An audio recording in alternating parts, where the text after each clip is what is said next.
अथ श्री बृहस्पतिवार व्रत कथा। भारतवर्ष में एक प्रतापी और दानी राजा राज्य करता था। वह नित्य गरीबों और ब्राह्मणों की सहायता करता था। ये बात उसकी रानी को अच्छी नहीं लगती थी। वह नहीं गरीबों को दान देती, नहीं भगवान का पूजन करती थी और राजा को भी दान देने से मना किया करती थी। एक दिन राजा शिकार खेलने वन को गए हुए थे, तो रानी महल में अकेली थी। उसी समय बृहस्पतिदेव साधु वेश में राजा के महल में भिक्षा के लिए गए और भिक्षा मांगी। रानी ने भिक्षा देने से इनकार किया और कहा, हे साधु महाराज, मैं तो दान पुण्य से तंग आ गई हूँ। मेरा पति सारा धन लुटाते रहते हैं। मेरी इच्छा है कि हमारा धन नष्ट हो जाए, फिर न रहेगा बांस, न बजेगी बांसुरी। साधु ने कहा, देवी तुम तो बड़ी विचित्र हो। धन संतान तो सभी चाहते हैं, पुत्र और लक्ष्मी तो पापी के घर भी होने चाहिए। यदि तुम्हारे पास अधिक धन है तो भूखों को भोजन दो, प्यासों के लिए प्याऊ बनवाओ, मुसाफिरों के लिए धर्मशालाएं खुलवाओ। जो निर्धन अपनी कुंवारी कन्याओं का विवाह नहीं कर सकते, उनका विवाह करा दो। ऐसे और कई काम हैं जिनके करने से तुम्हारा यश लोक परलोक में फैलेगा। परंतु रानी पर उपदेश का कोई प्रभाव न पड़ा। वह बोली, महाराज आप मुझे कुछ न समझाएं। मैं ऐसा धन नहीं चाहती जो हर जगह बांटती फिरूं। साधु ने उत्तर दिया, यदि तुम्हारी ऐसी इच्छा है तो तथास्तु। तुम ऐसा करना कि बृहस्पतिवार को घर लीपकर पीली ती से अपना सिर धोकर स्नान करना, ती चढ़ाकर कपड़े धोना। ऐसा करने से आपका सारा धन नष्ट हो जाएगा। इतना कहकर वह साधु महाराज वहां से आलोक हो गए। साधु के अनुसार कही बातों को पूरा करते हुए रानी को केवल 3 बृहस्पतिवार ही बीते थे कि उसकी समस्त धन संपत्ति नष्ट हो गई। भोजन के लिए राजा का परिवार तरसने लगा।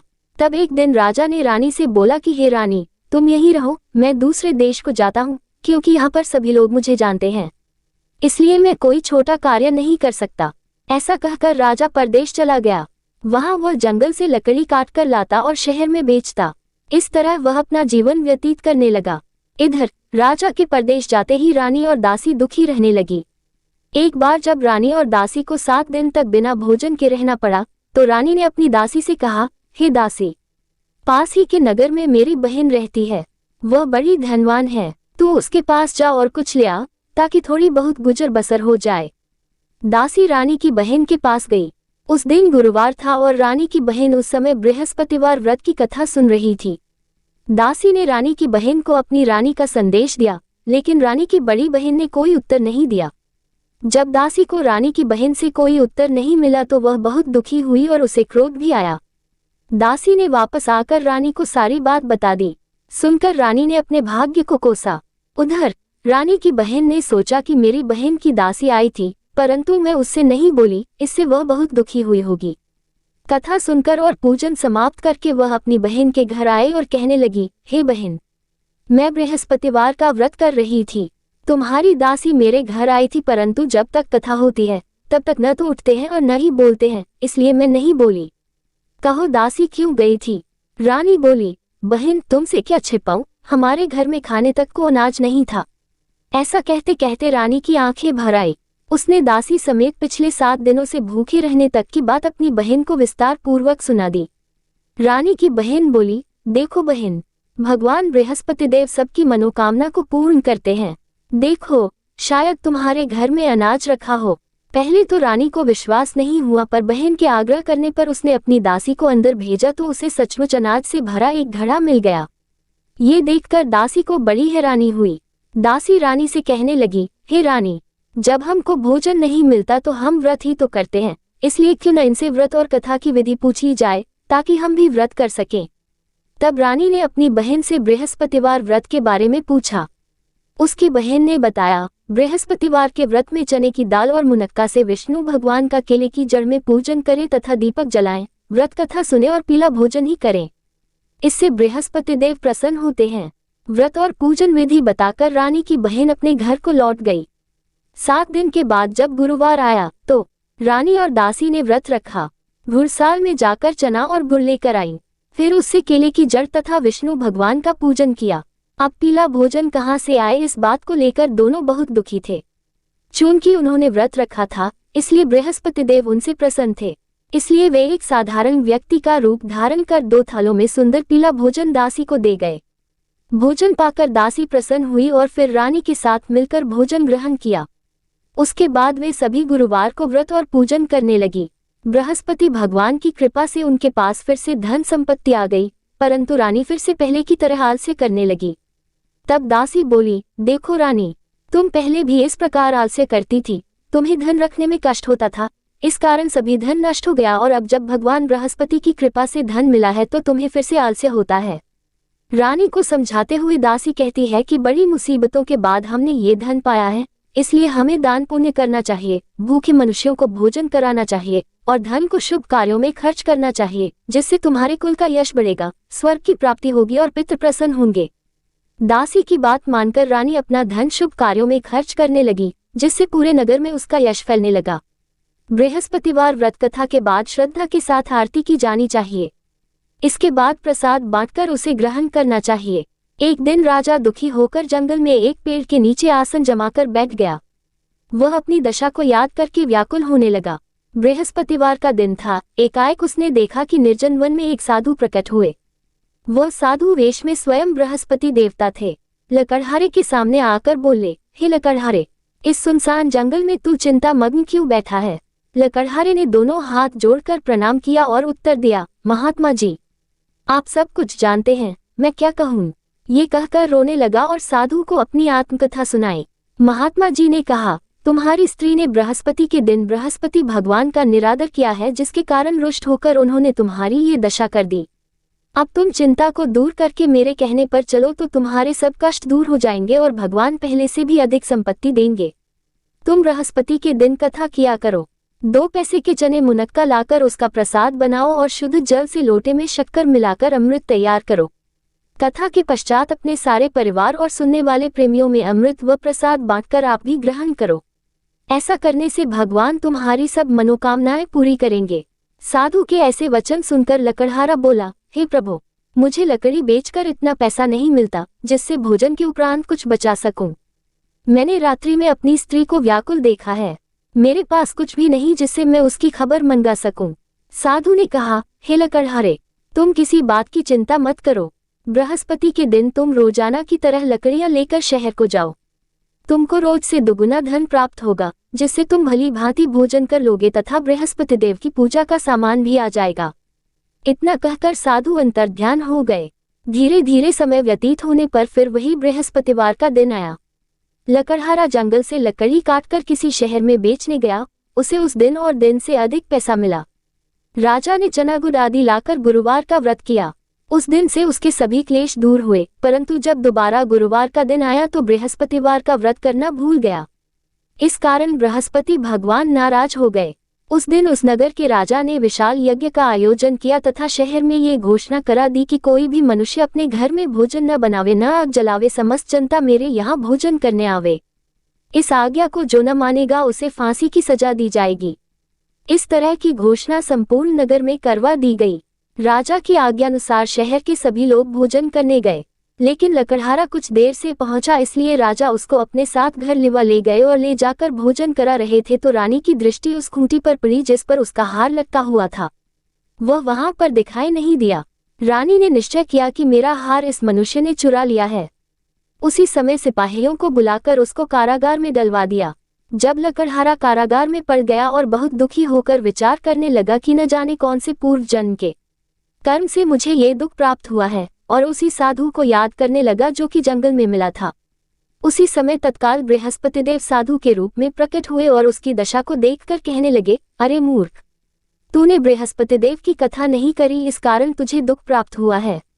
अब चिंता मत कर, बृहस्पतिवार के दिन कारागार के दरवाजे पर 4 पैसे पड़े मिलेंगे। उनसे तू बृहस्पतिदेव की पूजा करना, तेरे सभी कष्ट दूर हो जाएंगे। बृहस्पति के दिन उसे 4 पैसे मिले। लकड़हारे ने कथा कही। उसी रात्रि को बृहस्पतिदेव ने उस नगर के राजा को स्वप्न में कहा, हे राजा, तुमने जिस आदमी को कारागार में बंद कर दिया है वह निर्दोष है। वह राजा है, उसे छोड़ देना। रानी का हार उसी खूंटी पर लटका है। अगर तू ऐसा नहीं करेगा तो मैं तेरे राज्य को नष्ट कर दूंगा। इस तरह रात्रि के स्वप्न को देखकर राजा प्रातःकाल उठा और खूंटी पर हार देखकर लकड़हारे को बुलाकर क्षमा मांगी तथा लकड़हारे को योग्य सुंदर वस्त्र आभूषण देकर विदा कर दिया। बृहस्पतिदेव की आज्ञानुसार लकड़हारा अपने नगर को चल दिया। राजा जब अपने नगर के निकट पहुंचा तो उसे बड़ा आश्चर्य हुआ। नगर में पहले से अधिक बाग, तालाब, कुएं तथा बहुत सी धर्मशाला, मंदिर आदि बन गई हैं। राजा ने पूछा, ये किसका बाग और धर्मशाला है? तब नगर के सब लोग कहने लगे, ये सब रानी और बांदी के हैं। तो राजा को आश्चर्य हुआ और गुस्सा भी आया। जब रानी ने ये खबर सुनी कि राजा आ रहे हैं, तो उन्होंने बांदी से कहा कि हे दासी, देख राजा हमको कितनी बुरी हालत में छोड़ गए थे। हमारी ऐसी हालत देखकर वह लौट न जाएं, इसलिए तू दरवाजे पर खड़ी हो जा। आज्ञानुसार दासी दरवाजे पर खड़ी हो गई। राजा आए तो उन्हें अपने साथ लिवा लाए। तब राजा ने क्रोध करके अपनी रानी से पूछा कि यह धन तुम्हें कैसे प्राप्त हुआ है? तब उन्होंने कहा, हमें ये सब धन बृहस्पति देव के इस व्रत के प्रभाव से प्राप्त हुआ है। राजा ने निश्चय किया कि 7 रोज बाद तो सभी बृहस्पति देव का पूजन करते हैं, परंतु मैं प्रतिदिन दिन में 3 बार कहानी तथा रोज व्रत किया करूंगा। अब हर समय राजा के दुपट्टे में चने की दाल बंधी रहती तथा दिन में 3 बार कहानी कहता। एक रोज राजा ने विचार किया कि चलो अपनी बहन के यहाँ हो आवे। इस तरह निश्चय कर राजा घोड़े पर सवार हो अपनी बहन के यहाँ को चलने लगा। मार्ग में उसने देखा कि कुछ आदमी एक मुर्दे को लिए जा रहे हैं। उन्हें रोककर राजा कहने लगा, अरे भाइयों, मेरी बृहस्पति देव की कथा सुन लो। वे बोले, लो, हमारा तो आदमी मर गया है, इसको अपनी कथा की पड़ी है। परंतु कुछ आदमी बोले, अच्छा कहो, हम तुम्हारी कथा भी सुनेंगे। राजा ने दाल निकाली और जब कथा आधी हुई थी कि मुर्दा हिलने लग गया, और जब कथा समाप्त हो गई तो राम राम करके मनुष्य उठकर खड़ा हो गया। आगे मार्ग में उसे एक किसान खेत में हल चलाता मिला। राजा ने उसे देख और उससे बोले, अरे भैया, तुम मेरी बृहस्पतिवार की कथा सुन लो। किसान बोला, जब तक मैं तेरी कथा सुनूंगा तब तक 4 हरया जोत लूंगा। जा अपनी कथा किसी और को सुनाना। इस तरह राजा आगे चलने लगा। राजा के हत्ते ही बैल पछाड़ खाकर गिर गए तथा किसान के पेट में बड़ी जोर का दर्द होने लगा। उस समय उसकी माँ रोटी लेकर आए। उसने जब ये देखा तो अपने पुत्र से सब हाल पूछा और बेटे ने सभी हाल कह दिया। तो बुढ़िया दौड़ी दौड़ी उस घुड़सवार के पास गई और उससे बोली कि मैं तेरी कथा सुनूंगी, तू अपनी कथा मेरे खेत पर चलकर ही कहना।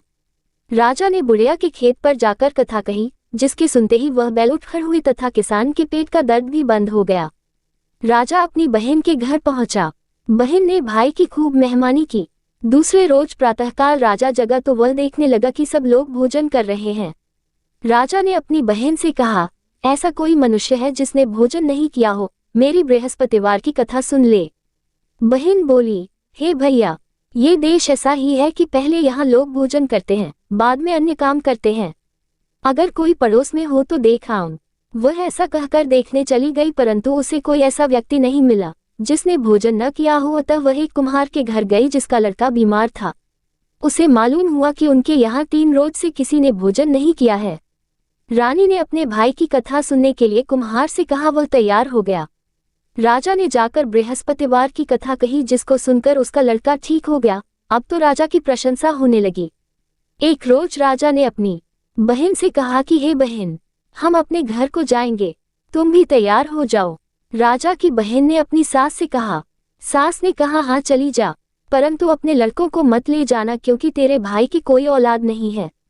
बहन ने अपने भैया से कहा, हे भैया, मैं तो चलूंगी पर कोई बालक नहीं जाएगा। राजा बोला, जब कोई बालक नहीं चलेगा तब तुम ही क्या करोगी? बड़े दुखी मन से राजा अपने नगर को लौट आया। राजा ने अपनी रानी से कहा, हम निर्वंशी हैं, हमारा मुंह देखने का धर्म नहीं है और कुछ भोजन आदि नहीं किया। रानी बोली, हे प्रभु, बृहस्पति देव ने हमें सब कुछ दिया है, वह हमें औलाद अवश्य देंगे। उसी रात को बृहस्पति देव ने राजा से स्वप्न में कहा, हे राजा उठ, सभी सोच त्याग दे, तेरी रानी गर्भ से है। राजा की यह बात सुनकर बड़ी खुशी हुई। 9वें महीने में उसके गर्भ से एक सुंदर पुत्र पैदा हुआ। तब राजा बोला, हे रानी, स्त्री बिना भोजन के रह सकती है, पर बिना कहे नहीं रह सकती। जब मेरी बहन आवे तुम उससे कुछ कहना मत। रानी ने सुनकर हाँ कर दिया। जब राजा की बहन ने ये शुभ समाचार सुना तो वह बहुत खुश हुई तथा बधाई लेकर अपने भाई के यहाँ आई। तभी रानी ने कहा, घोड़ा चढ़कर तो नहीं आए, गधा चढ़ आए। राजा की बहन बोली, भाभी, मैं इस प्रकार न कहती तो तुम्हें औलाद कैसे मिलती? बृहस्पति देव ऐसे ही हैं, जैसी जिसके मन में कामनाएं हैं सभी को पूर्ण करते हैं। जो सद्भावना पूर्वक बृहस्पतिवार का व्रत करता है एवं कथा पता है अथवा सुनता है, दूसरों को सुनाता है, बृहस्पति देव उसकी सभी मनोकामना पूर्ण करते हैं। भगवान बृहस्पति देव उसकी सदैव रक्षा करते हैं। संसार में जो मनुष्य सद्भावना से भगवान जी का पूजन व्रत सच्चे हृदय से करते हैं, तो उनकी सभी मनोकामनाएं पूर्ण करते हैं। जैसी सच्ची भावना से रानी और राजा ने उनकी कथा का गुणगान किया तो उनकी सभी इच्छाएं बृहस्पतिदेव जी ने पूर्ण की थीं। इसलिए पूर्ण कथा सुनने के बाद प्रसाद लेकर जाना चाहिए। हृदय से उसका मनन करते हुए जयकारा बोलना चाहिए। बोलो बृहस्पतिदेव की जय, भगवान विष्णु की जय। बृहस्पतिदेव की कथा। प्राचीन काल में एक मन रहता था, वह बहुत निर्धन था। उसकी कोई संतान नहीं थी। उसकी स्त्री बहुत मलिनता के साथ रहती थी। वह स्नान न करती, किसी देवता का पूजन न करती। इससे मन देवता बड़े दुखी थे। बेचारे बहुत कुछ कहते थे किंतु उसका कुछ परिणाम न निकला। भगवान की कृपा से मन की स्त्री के कन्या रूपी रत्न पैदा हुआ। कन्या बड़ी होने पर प्रातः स्नान करके विष्णु भगवान का जाप व बृहस्पतिवार का व्रत करने लगी। अपने पूजन पाठ को समाप्त करके विद्यालय जाती तो अपनी थी में जौ भर के ले जाती और पाठशाला के मार्ग में डालती जाती। तब ये जौ स्वर्ण के जो जाते लौटते समय उनको बीन कर घर ले आती थी। एक दिन वह बालिका सूप में उस सोने के जौ को फटक कर साफ कर रही थी कि उसके पिता ने देख लिया और कहा, हे बेटी, सोने के जौ के लिए सोने का सूप होना चाहिए। दूसरे दिन बृहस्पतिवार था। इस कन्या ने व्रत रखा और बृहस्पतिदेव से प्रार्थना करके कहा, मैंने आपकी पूजा सच्चे मन से की हो तो मेरे लिए सोने का सूप दे दो। बृहस्पतिदेव ने उसकी प्रार्थना स्वीकार कर ली। रोजाना की तरह वह कन्या जौ फैलाती हुई जाने लगी। जब लौटकर जौ बीन रही थी तो बृहस्पतिदेव की कृपा से सोने का सूप मिला। उसे वह घर ले आए और उसमें जौ साफ करने लगी, परंतु उसकी मां का वही ध्यान रहा। एक दिन की बात है कि वह कन्या सोने के सूप में जौ साफ कर रही थी। उस समय उस शहर का राजपुत्र वहां से होकर निकला। इस कन्या के रूप और कार्य को देखकर मोहित हो गया तथा अपने घर आकर भोजन तथा जल त्याग कर उदास होकर लेट गया। राजा को इस बात का पता लगा तो अपने प्रधानमंत्री के साथ उसके पास गए और बोले, ही बेटा, तुम्हें किस बात का कष्ट है? किसी ने अपमान किया है अथवा और कारण हो सो कहो, मैं वही कार्य करूंगा जिससे तुम्हें प्रसन्नता हो। अपने पिता की राजकुमार ने बातें सुनी तो वह बोला, मुझे आपकी कृपा से किसी बात का दुख नहीं है। किसी ने मेरा अपमान नहीं किया है, परंतु मैं उस लड़की से विवाह करना चाहता हूं जो सोने के सूप में जौ साफ कर रही थी। ये सुनकर राजा आश्चर्य में पड़ और बोला, हे बेटा, इस तरह की कन्या का पता तुम ही लगाओ, मैं उसके साथ तेरा विवाह अवश्य ही करवा दूंगा। राजकुमार ने उस लड़की के घर का पता बतलाया। तब मंत्री उस लड़की के घर गए और मन देवता को सभी हाल बतलाया। मन देवता राजकुमार के साथ अपनी कन्या का विवाह करने के लिए तैयार हो गए तथा विधि विधान के अनुसार मन की कन्या का विवाह राजकुमार के साथ हो गया। कन्या के घर से जाते ही पहले की भांति उस मन देवता के घर में गरीबी का निवास हो गया। अब भोजन के लिए भी अन्न बड़ी मुश्किल से मिलता था। एक दिन दुखी होकर मन देवता अपनी पुत्री के पास गए। बेटी ने पिता की दुखी अवस्था को देखा और अपनी मां का हाल पूछा। तब मन ने सभी हाल कहा। कन्या ने बहुत सा धन देकर अपने पिता को विदा कर दिया। इस तरह मन का कुछ समय सुखपूर्वक व्यतीत हुआ। कुछ दिन बाद फिर वही हाल हो गया। मन फिर अपनी कन्या के यहाँ गया और सारा हाल कहा तो लड़की बोली, हे पिताजी, आप माताजी को यहाँ लेवा लाओ, मैं उसे विधि बता दूंगी जिससे गरीबी दूर हो जाए। वह मन देवता अपनी स्त्री को साथ लेकर पहुंचे तो अपनी मां को समझाने लगी, हे मां, तुम प्रातःकाल प्रथम स्नानादि करके विष्णु भगवान का पूजन करो तो सब दरिद्रता दूर हो जाएगी। परंतु उसकी मां ने एक भी बात नहीं मानी और प्रातःकाल उठकर अपनी पुत्री के बच्चों की जूठन को खा लिया। इससे उसकी पुत्री को भी बहुत गुस्सा आया और एक रात को कोठरी से सभी सामान निकाल दिया और अपनी मां को उसमें बंद कर दिया।